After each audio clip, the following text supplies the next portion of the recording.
नमस्कार, वेलकम। आज की अपडेट्स ये है कि एक ऐसी डिजिटल क्रांति की जो सिर्फ मोबाइल की स्क्रीन तक सीमित नहीं है, बल्कि देश के डिजिटल भविष्य की दिशा भी तय करती है। साथियों, आपने सुना होगा कि भारत बदल रहा है और इस बार बदलाव की कहानी लिखी जा रही है डेटा ऐप्स और डिजिटल आत्मनिर्भरता के नाम पर। आज की चर्चा है स्वदेशी बनाम विदेशी डिजिटल जंग की, और इस जंग के मैदान में एक नया भारतीय योद्धा उतर चुका है जिसका नाम आराताई है। जी हाँ, वही आराताई जो सीधी चुनौती दे रहा है व्हाट्सएप जैसी विदेशी दिग्गजों को।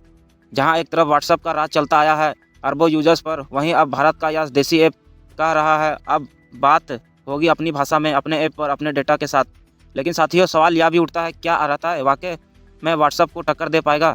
क्या भारत डिजिटल रूप से आत्मनिर्भरता बनने की दिशा में एक नया अध्याय लिख रहा है, या फिर यह सिर्फ एक और कोशिश बनकर रह जाएगी जिसे कुछ समय बाद लोग भूल जाएंगे? आज की चर्चा में हम समझेंगे कि आराताई ऐप क्या है और इसे किसने बनाया, इसकी ताकतें क्या है जो विदेशी ऐप्स के अलग बनाती है, और सबसे बड़ा सवाल, क्या भारत अब सिर्फ उपभोक्ता नहीं बल्कि निर्माता राष्ट्र बनने की दिशा में बढ़ चुका है? तो बने रहिए मेरे साथ, क्योंकि आज की ये कहानी सिर्फ एक ऐप की नहीं बल्कि उस सोच की है जो कहती है अब भारत सिर्फ डाउनलोड नहीं करेगा, अब भारत बनाएगा भी। यह है डिजिटल आत्मनिर्भरता, भारत की असली शुरुआत। साथियों, आप जानते ही हैं कि अमेरिका ने चीन के टिकटॉक को अपने देश से बाहर निकाल दिया था।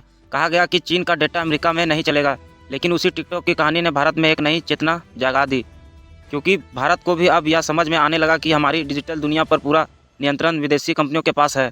सोचिए, हमारे फ़ोन में WhatsApp, Google, Facebook, Instagram, Twitter सब कुछ विदेशी है। हमने 59 चीनी ऐप्स को तो एक झटके में बैन कर दिया, लेकिन क्या हम अमेरिकी ऐप्स के बिना रह सकते हैं? क्योंकि आज सरकारी मंत्रालयों तक का काम व्हाट्सएप पर होता है। तो फिर सवाल उठा, यह क्या 140 करोड़ की आबादी वाला भारत सिर्फ उपभोक्ता रहेगा? क्या हम खुद का सोशल मीडिया नहीं बना सकते? और इसी माहौल में एक नई आवाज़, स्वदेशी ऐप्स बनाओ। भारत के आईटी मिनिस्टर श्री अश्विनी वैष्णव और शिक्षा मंत्री धर्मेंद्र प्रधान ने सोशल मीडिया पर स्वदेशी ऐप्स का समर्थन किया। जहां जोहो की बात उठी, वहीं धर्मेंद्र प्रधान ने प्रमोट किया। आराताई एक made in India messenger app है। बस यहीं से शुरू हुआ आराताई वैसे व्हाट्सएप का मुकाबला। आराताई कोई नया नाम नहीं है, इससे 2021 में जोहो कंपनी ने बनाया था, जिसके फाउंडर हैं श्रीधर वेम्बू, तमिलनाडु के एक भारतीय उद्यमी। जोहो पहले ही माइक्रोसॉफ्ट जैसी दिग्गज को चुनौती दे चुका है अपने ऑफिस सूट, वर्कप्लेस और बिजनेस सॉफ्टवेयर से। लेकिन आराताई को असली पहचान मिली अब, जब सरकारी मंत्रियों ने इसे स्वदेशी सोशल मीडिया ऐप के रूप में प्रमोट किया। और अब हालत यह है कि हर दिन करीब 3.5 लाख डाउनलोड हो रहे हैं। 4.8 की शानदार रेटिंग के साथ यह ऐप गूगल प्ले स्टोर पर टॉप ट्रेंड पर कर रहा है। अब सवाल उठता है, क्या आराताई वाकई में व्हाट्सएप को टक्कर दे सकता है? व्हाट्सएप मेटा की अमेरिकी कंपनियों का प्रोडक्ट है। 10 बिलियन से ज़्यादा डाउनलोड्स और भारत में 50 से 75 करोड़ यूजर, डेटा मोनेटाइजेशन के आरोप। वहीं अगर आराताई की बात करें तो भारतीय ऐप डेटा सेंटर भारत में वादा डेटा कभी बेचा नहीं जाएगा। पूरी तरह एन्क्रिप्टेड चैट, 5 बिलियन से अधिक डाउनलोड्स, 78,000 रिव्यूज के साथ, 4.8 स्टार रेटिंग के साथ है। लोग अब पूछ रहे हैं, क्या भारत अपना व्हाट्सएप तैयार हो गया है?